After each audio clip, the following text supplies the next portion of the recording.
After a while, the train finally came to a stop. Outside, there was little to see besides endless grass fields stretching into the distance and scattered groups of trees standing beneath the night sky. Henrik stepped back into the compartment. "We're here." Jack looked up from his seat. "Well, there's still plenty of time." He glanced out the window. "Let's get some sleep tonight. We'll move in the morning. With the monsters and other things wandering around out there after dark, it's safer." Henrik nodded once more. "I'll see to it." The rest of the evening passed quietly.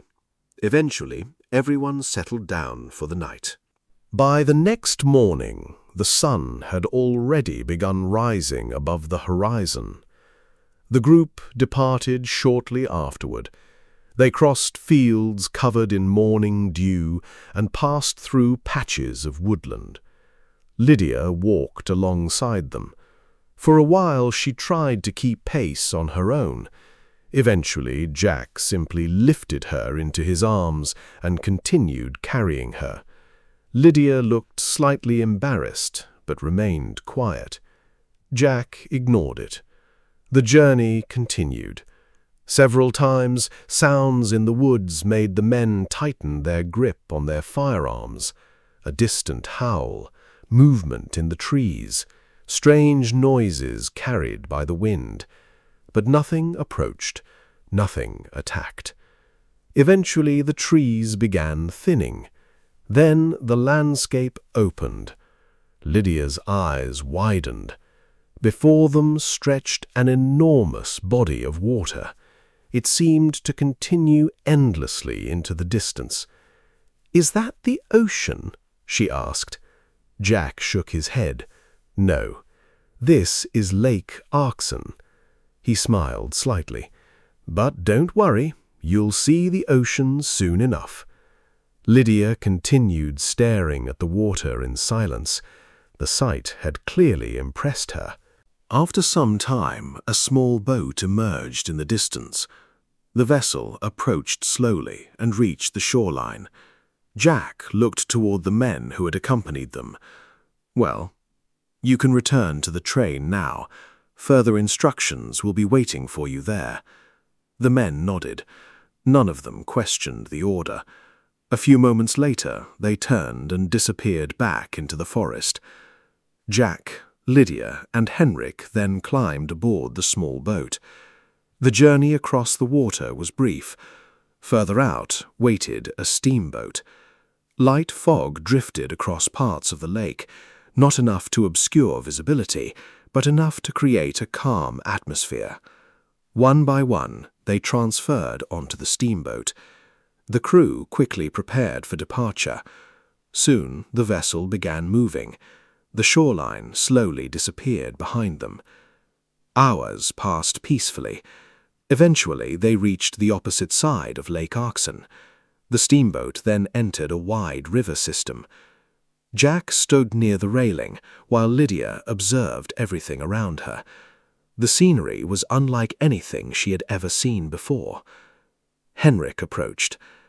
"Well, in case you've forgotten, it's about a day's journey from here." Jack nodded. "Yes, the meeting is tomorrow." He looked toward Lydia.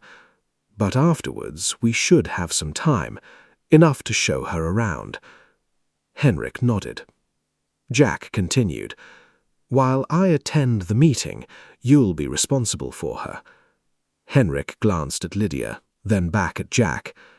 "Fine. I'll take good care of her." Jack gave a faint smile. "I know you will." That evening, everyone gathered for supper aboard the vessel. The conversation remained light. Occasionally, Henrik told Lydia a few stories. Other times, they simply enjoyed the peaceful journey. As darkness settled over the river, everyone gradually retired for the night. The steamboat continued onward beneath the stars. Eventually, Lydia headed to the room where she would be sleeping. Jack watched her leave. Then he looked toward Henrik. "So, I take it you have a child as well?" Henrik was quiet for a moment. Then he nodded. "Well, yes, or at least I did. About her age, a boy." Jack remained silent. Henrik leaned back slightly. "I suppose that's why I don't mind telling her stories." Jack looked at him. "You miss him?" Henrik nodded. "Yes." Then he gave a faint smile. "To be honest, I forgot to mention it. He died a few years ago." The room became slightly quieter. "So these days, it's mostly my nephew that I visit every now and then. I tell him stories, spend a little time with him." Jack listened quietly. Then he spoke. "I know you lost your wife and child." Henrik nodded slowly. "Yes, let's just say that's one of the unfortunate things about wars." His voice remained calm, but there was a heaviness behind it. For a moment, neither man spoke. Outside, the steamboat continued moving steadily through the darkness. Eventually, Jack looked away toward the river. The conversation ended there. The remainder of the night passed quietly. By the next morning, they had arrived somewhere entirely different. Lydia immediately noticed it. Massive buildings rose into the sky. Stone bridges crossed waterways. Wide canals cut through sections of the city. Smaller boats moved through them constantly. Merchants, workers, travelers. The entire city felt alive. Jack looked around calmly, then toward Henrik. "Well, we've arrived." Henrik nodded. "Valamerith." Lydia stared in amazement, staying close and quiet, clearly overwhelmed by the scale of the city. Everything seemed larger, busier, richer, and more advanced than anything she had ever experienced. After disembarking, the group made their way into the city. Eventually, Jack stopped and turned toward Henrik. "I'll be heading to the prince's residence. You show Lydia around." Henrik nodded. "No problem." Then Jack looked toward Lydia. "Behave yourself." Lydia lowered her gaze slightly and nodded quietly. "Yes." Jack gave a short chuckle. "Good." Then he departed. Walking through the city streets, Jack eventually reached the outer districts. The buildings became larger, the roads cleaner, and the people wealthier. Eventually the coast became visible. The prince's estate stood overlooking the sea. A large fence surrounded the property. Several armed guards stood watch outside. Jack approached calmly. One of the guards stepped forward. "Name?" "Jack White." The guard nodded immediately. "Expected." The gate opened. Jack entered. After a short walk through carefully maintained gardens, he reached the main residence. The building itself was enormous. A servant quickly approached. "This way, sir." Jack followed. The servant guided him through several hallways before reaching a waiting room. Someone was already there. Jack immediately recognized him. O'Reilly. O'Reilly looked up and smiled. "Well, looks like we're both early." Jack sat down. "Apparently." O'Reilly pointed toward a chessboard. "Fancy a quick game while we wait?" Jack nodded. "Why not?" The pieces were arranged. The game began. Several moves later, the two men had drifted into conversation.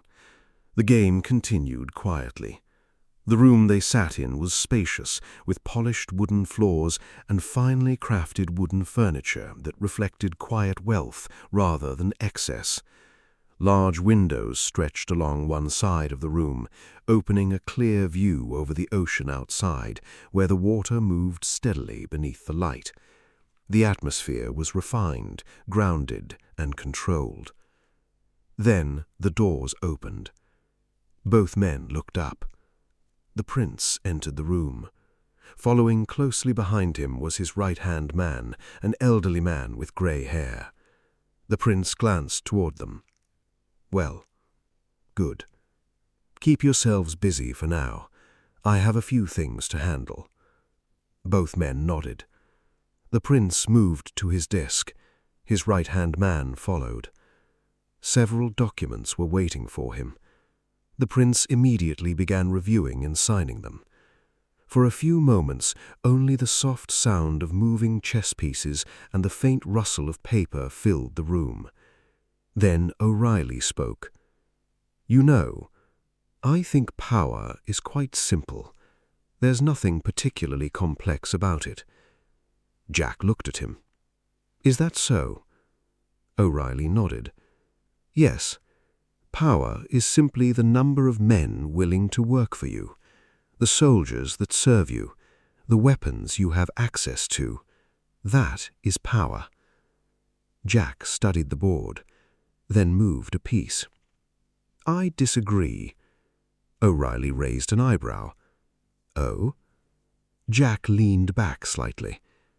"I think power is also wealth and influence." O'Reilly looked interested. "Why?" Jack gestured lightly. "A man without an army but with incredible wealth can buy an army. So in that sense, wealth is superior." He moved another piece. "And even if you possess an army, how do you feed them? How do you pay them? How do you equip them?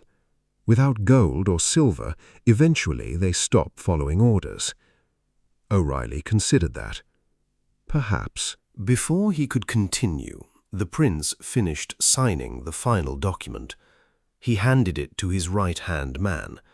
Then he turned his attention toward them. "Well, it's neither." Both men looked at him. O'Reilly was the first to respond. "Explain. Why do you say that?" The prince leaned back slightly. "Because power is far more complicated than either of you are making it sound." He looked toward O'Reilly. "You speak of armies.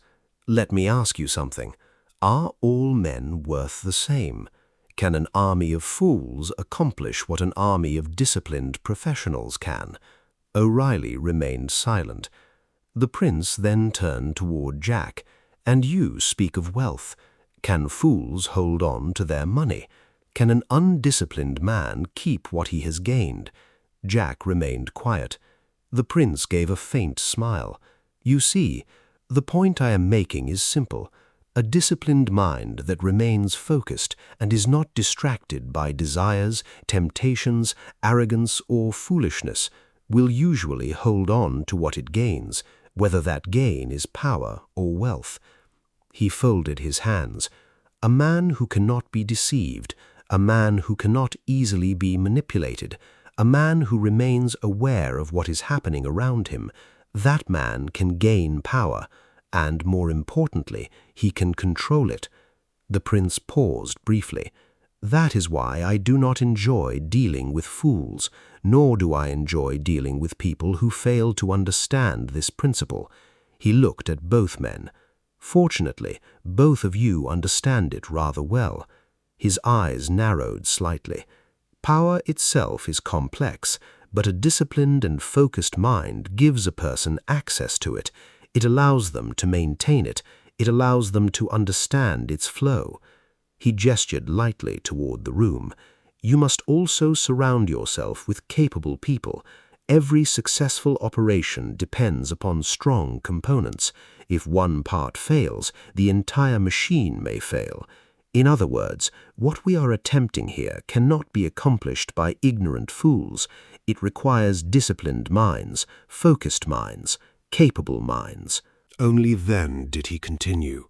"A few years ago, there was a king who became drunk on power. He believed himself untouchable.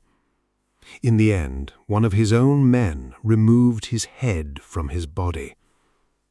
The room became quiet. The prince continued. "If he truly possessed power, his head would have remained attached to his shoulders."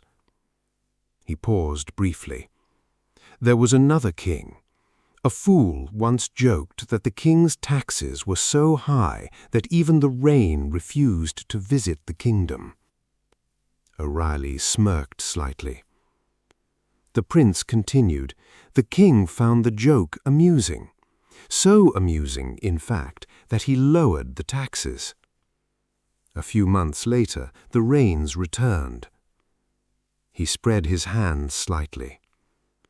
The king could not command the rain, and yet he changed his decisions because of something a fool said. He paused briefly. Then there was another king, one who possessed incredible wealth.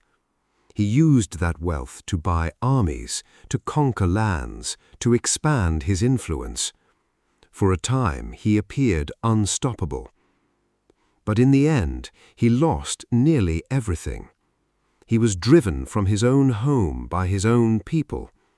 Everything he conquered, every vault he filled with gold, almost all of it was lost.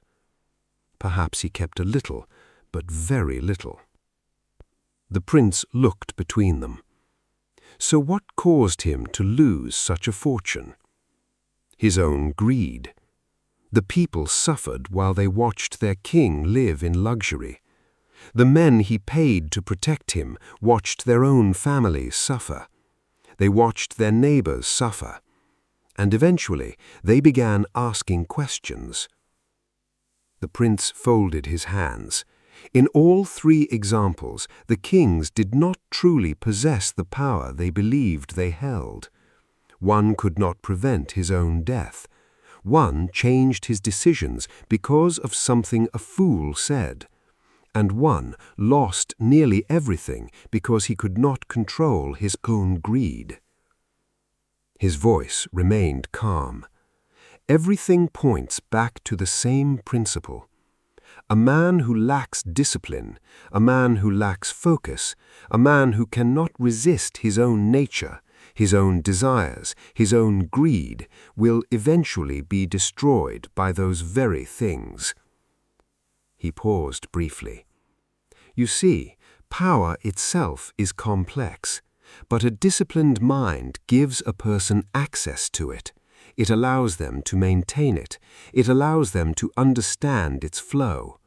A disciplined mind that remains focused and is not distracted by desires, temptations, arrogance, or foolishness will usually hold on to what it gains, whether that gain is power or wealth. He looked at both men.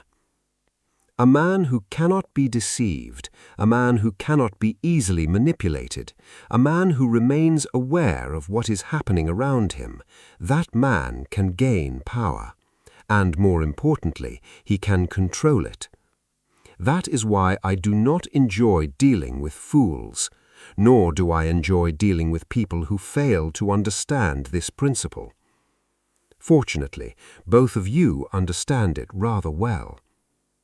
His eyes narrowed slightly. You must surround yourself with capable people. Every successful operation depends upon strong components. If one part fails, the entire machine may fail. In other words, what we are attempting here cannot be accomplished by ignorant fools. It requires disciplined minds, focused minds, capable minds. The prince leaned forward slightly. Power is far more delicate than most people realize, to a certain extent. It is an illusion. He tapped a finger lightly against the desk. An illusion is something that appears larger or smaller, depending on how you look at it. A shadow can appear enormous or insignificant. It all depends on where the light is coming from. He paused briefly. Power works much the same way. Men see a king. They see a crown. They see armies. They see wealth, and they assume power exists there. But appearances can be deceiving. The prince glanced between them. To maintain that illusion, a ruler requires other people. Advisors, generals, strategists, men capable of solving complex problems, men capable of understanding things others overlook. Without people like that, the illusion begins to fade, and eventually people realize that the ruler is merely another man, no different from anyone else. He folded his hands. Even if that ruler possesses magic, Even if he is a great warrior, even if he commands powerful mages, he is still a man. He can still be killed. Time will eventually catch up to him. He paused briefly. Even the elves die eventually. Time catches all of them in the end. So men cannot hold power indefinitely. They can only create the illusion that they possess it. The prince leaned back slightly. But to make that illusion real, you need people standing behind you, people standing with you, people willing to support you, people willing to enforce your decisions. That is what transforms illusion into reality. His eyes narrowed slightly. And to gather people like that, you need a disciplined mind, a focused mind, a mind capable of understanding both people and circumstance. He nodded slightly. So those two things together create power, a focused mind and capable people who stand beside you. The prince gave a faint smile. That is why every emperor who constantly boasts of his greatness eventually falls. Power never needs to shout. It whispers, and mountains move out of its way. The room fell silent. The prince then looked at both men. Well, let us speak of business, and hopefully that answers your questions about me. Neither Jack nor O'Reilly immediately responded. Instead, both men simply nodded. For perhaps the first time during the conversation, they looked as though they had realized exactly who was sitting across from them. The prince glanced first toward Jack White.